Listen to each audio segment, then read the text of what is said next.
Now, maybe we start with one quick question. You introduce yourself, you talk a little bit about Naspers, and then I will find out what's going on and where you're heading. So for the people that don't know Naspers, I don't blame you. Before I joined, I knew very little about them. I always say it's the biggest company nobody knows. But we're basically South African by origin, transformed from what used to be a newspaper company into a pay TV company, into a investor in all kinds of online businesses.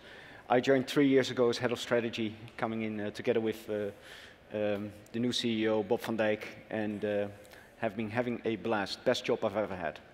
And the market cap, roughly, is it already 100 billion? Or? 100 billion and counting. So that's like Fireside, basically, 100 billion. Yeah. Wonderful. So at a size of 100 billion, and you're the head of strategy, and Bob told me you have to speak to Sebastiaan about Naspers, because he's our guy talking about growth. It's very, very hard to move the needle, I guess. Yes. So what is the next big thing, or what are you focused on in terms of finding the future avenues of growth? Well, if you ask me who will come up with the next big thing, I think we have to look at China. China? Absolutely. You know, in the West, all of us here, when I speak to people, obviously people look at San Francisco. That's always been the hub of innovation. But people overlook emerging markets. When you look at India, Brazil, and China, these are huge markets coming online very quickly, and they have got their own distinct problems, societal needs. And you see that these countries are becoming innovation hubs on their own. China in particular, I find every investor, every entrepreneur should not just read on TechCrunch about San Francisco, they should look into China as well. If you look at the ecosystem around WeChat, Taoqiao, and I'm butchering all these names because my Chinese is awful, but some really innovative stuff is coming out of those markets. And it's not all just linked to Tencent or Alibaba. Now, obviously, these are huge players, and they're definitely amongst the biggest investor in that space. But no, Taoqiao is an independent new news app, which I think is super exciting, and it's much more than the news apps that you all know from here. I would really encourage people to look into them. I was fascinated by Musical.ly, this music app, which I think conquered the US, where children are doing like karaoke and share it with their friends. Okay, so we just talked about Alibaba and Tencent as major Asian platforms. I want to talk a little bit in the world of Google and Facebook, which are the Western platforms. Yes. And I think we should also count Amazon as part of that, or even Netflix. Right. Now, is there space for young founders to still innovate and find something new? I think, of course. Look, we're all optimists here. I think there's always new opportunities. Technology is moving so fast, so there will always be new algorithms, new technologies, new opportunities emerging. That being said, the truth is that these mega platforms, they are becoming bigger and bigger and bigger. You must have seen the astonishing results of many of these companies in the last couple of days. And when you go to a presentation of Amazon, for instance, like the first thing they will say is, it's never been cheaper to start up a company, which I think is true. And with tools like cloud, AWS, etc., it's never been easier. But I think also at the same time, it's never been more difficult, more expensive to scale. So starting is easy, scaling up is becoming more and more difficult, and you need a lot of money to invest in marketing, which again goes to the Facebooks and the Googles of the world. So it is more challenging to become big in that space. Yeah. And what are your biggest bets you made at Naspers? Here, it depends on what you mean with big bet. For me, those are two different things, and we do them both. We do big things, and we do bets. And we try to adopt a slightly different strategy around those. The big things that we do are proven business models in spaces where we believe we have a right to play. Think about classifieds, food delivery, So that is just where came into Delivery Hero, exactly, which has been here on stage when they even called Lieferheld. And we got that idea by looking at one of our own food delivery companies in Brazil, iFood, which has been going through a hyperscale phase. And we said, oh, wow, this is interesting. We should look into this business model and potentially invest more in this space. So we really got excited about Maybe before we talk about the new bets, let's talk about the verticals. So you're a global classified player. Classifieds is definitely one of those spaces where we are placing big bets. We made a multi-billion-dollar acquisition of Avito, for instance. Food is one of them. We're also very closely looking into fintech. It's also a space where we're very excited about. We have PayU in our portfolio, which is basically the leading payment processor in emerging markets. Yes. And since we have over 1,000 CEOs here of young companies, I mean, the number one question is, okay, what is Naspers looking for in terms of segments? Yeah. What type of M&A inbounds you are interested to hear?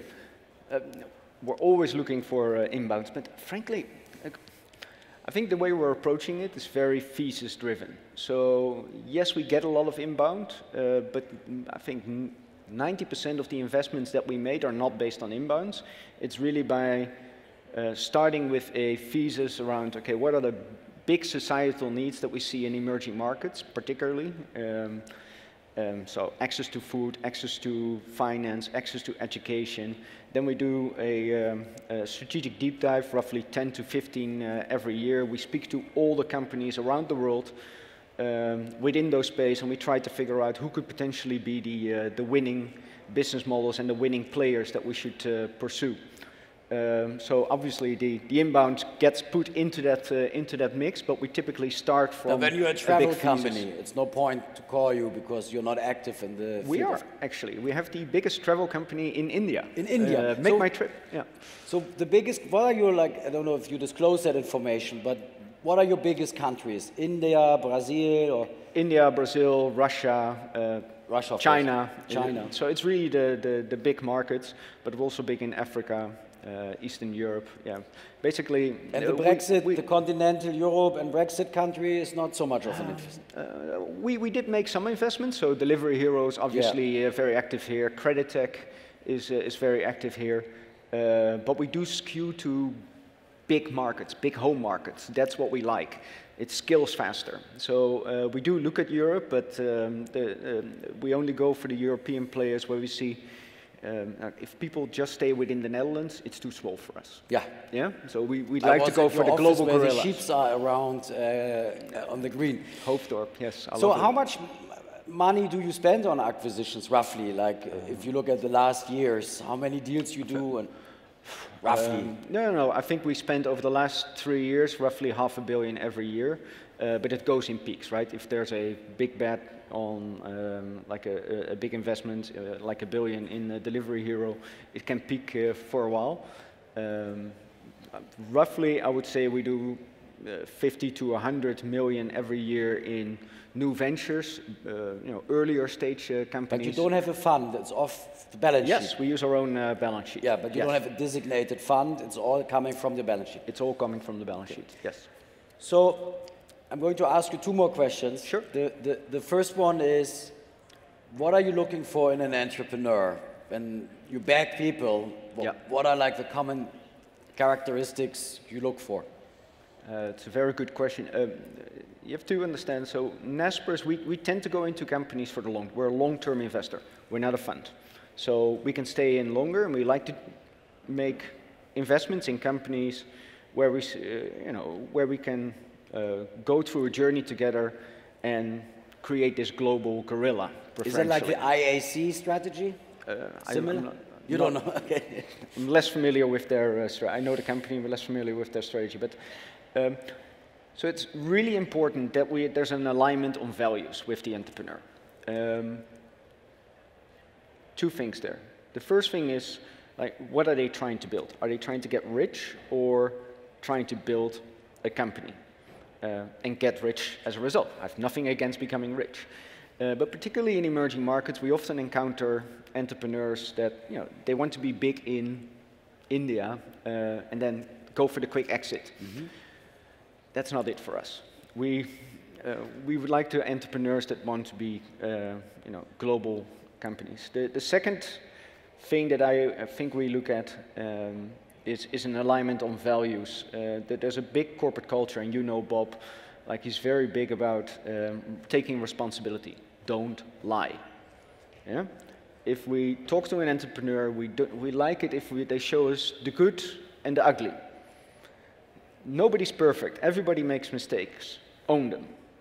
And as soon as in a process, in a deal-making process, we get the feeling that we don't get to see all the information, etc., we've walked away from some really big, interesting deals just because we didn't see that alignment on values. It's a long-term thing that you're starting together, a long-term journey, and the trust needs to be there. You know what NOAH stands for? No, I don't. No assholes here, so you won't find people with no integrity here. So in Berlin, we finished every session with one question. Do you own any crypto? Personally, yes. Wow, that's 100% so far. Because in Berlin, of 120 speakers, we had only 3. Really? Yes. And the crypto price since Berlin, I think doubled or more than that. I mean, it's like 6,000 now. Yeah. So we're taking some notes and do our little crypto statistic. Thank you so much for this insight, and I wish you that you find the next big thing and talk about this next year. Thank you very much.